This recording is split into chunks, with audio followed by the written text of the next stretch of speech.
મિત્રો, ફરીથી સ્વાગત છે તમારું મારી આ ચેનલમાં, જ્યાં આપણે વાત કરી રહ્યા છીએ માનવ સ્વભાવને સમજવાના 18 નિયમોની. એમાંનો આજનો નિયમ છે નિયમ 16. દરેક સ્મિત વિશ્વાસપાત્ર નથી. કલ્પના કરો કે એક ઝેરી સાપ છે. જો ફૂફાડો મારતો તમારી પાસે આવે કે સામે આવે તો તમારે બચવું સહેલું છે, પણ જો એ જ સાપ ફૂલોની નીચે છુપાયેલો હોય તો તમારે બચવું બહુ મુશ્કેલ થઈ જાય છે.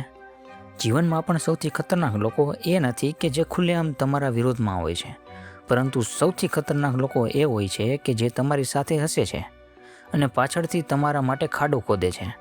રોબર્ટ ગ્રીન કહે છે કે દેખાતી દુશ્મનાવટ કરતાં છુપાયેલી દુશ્મનાવટ વધુ જોખમી હોય છે.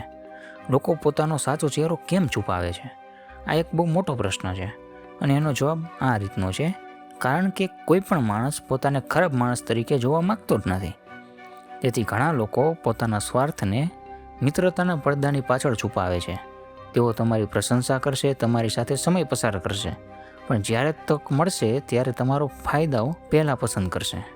આનો અર્થ એ નથી કે દરેક વ્યક્તિ ખરાબ છે, પણ દરેક વ્યક્તિ પોતાના હિતમાં સૌથી વધુ મહત્ત્વ આપે છે. આ સત્ય સમજવું નિરાશાવાદી નથી, પરિપક્વતા છે. હવે એક ઓફિસની વાર્તા જોઈએ. એક કંપનીમાં 2 સહકર્મચારીઓ હતા. કે એક છે કે દરરોજ બીજાની પ્રશંસા કરતો હતો. તમે બહુ જ ટેલેન્ટેડ છો, તમારા વગર આ કંપની ચાલે જ નહીં. બધાને લાગતું કે એ ખૂબ સારો મિત્ર છે. પણ પ્રમોશનનો સમય આવ્યો. એ જ વ્યક્તિએ ગુપ્ત રીતે મેનેજમેન્ટ પાસે ખોટી માહિતી પહોંચાડી દીધી અને પોતે પ્રમોશન મેળવી લીધું. સવાલ એ નથી કે તે માણસ ખરાબ હતો. સવાલ એ છે કે શું આપણે માત્ર શબ્દ પર વિશ્વાસ કરવો જોઈએ? શબ્દ નહીં, પેટર્નને જુઓ.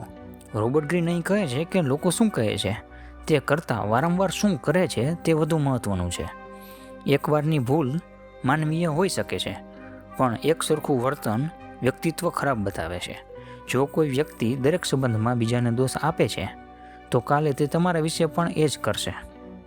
ઈર્ષા ઘણીવાર સ્મિત પહેરીને આવે છે. ઈર્ષા ભાગ્યે જ કહે છે કે મને તારી સફળતા પસંદ નથી. તે વધુ નરમ શબ્દો પસંદ કરે છે, જેમ કે હું તો ફક્ત તને રિયાલિટી બતાવી રહ્યો છું. આટલું મોટું સપનું ન જો. આ બધું લાંબુ નહીં ચાલે. સાંભળવામાં આશા લાગે છે, પણ ઘણીવાર તેની પાછળ પોતાની અસુરક્ષા છુપાયેલી હોય છે.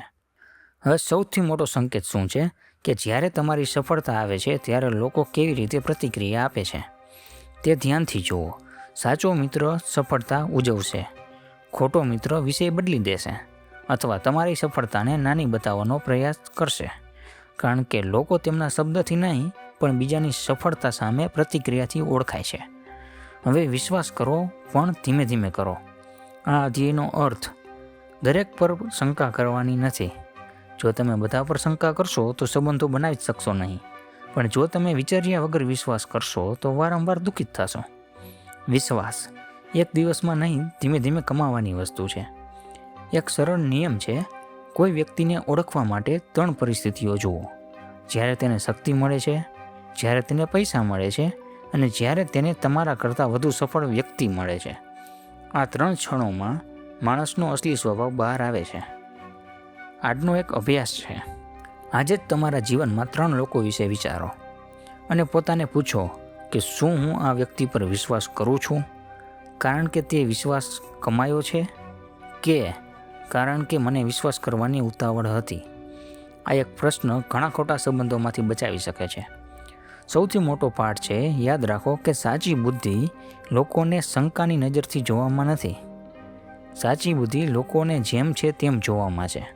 ન વધારે સારા, ન વધારે ખરાબ, માત્ર વાસ્તવિકતા અને હકીકત. પરંતુ જીવનમાં માત્ર લોકોને ઓળખવું પૂરતું નથી. ક્યારેક સમય પોતે બદલાઈ જાય છે, સમાજ બદલાઈ જાય છે, ટેકનોલોજી બદલાઈ જાય છે, વિચારો બદલાઈ જાય છે, અને જે લોકો આ પરિવર્તનને સૌથી પહેલાં ઓળખે છે તે જ ઇતિહાસ લખે છે. રોબર્ટ ગ્રીન કહે છે, દરેક યુગની પોતાની એક લહેર હોય છે.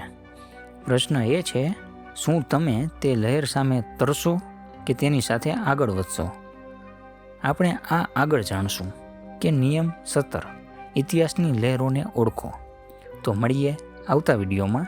જો વિડીયો ગમ્યો હોય તો લાઈક કરજો, ચેનલને સબસ્ક્રાઈબ કરજો, અને હા, તમારી કાંઈ પણ એવી વાત હોય જે કાંઈ પણ તમારે શેર કરવી હોય તો તે કોમેન્ટમાં જરૂર ને જરૂર શેર કરજો, કે જે કોમેન્ટનો હું તમને જવાબ પણ આપીશ.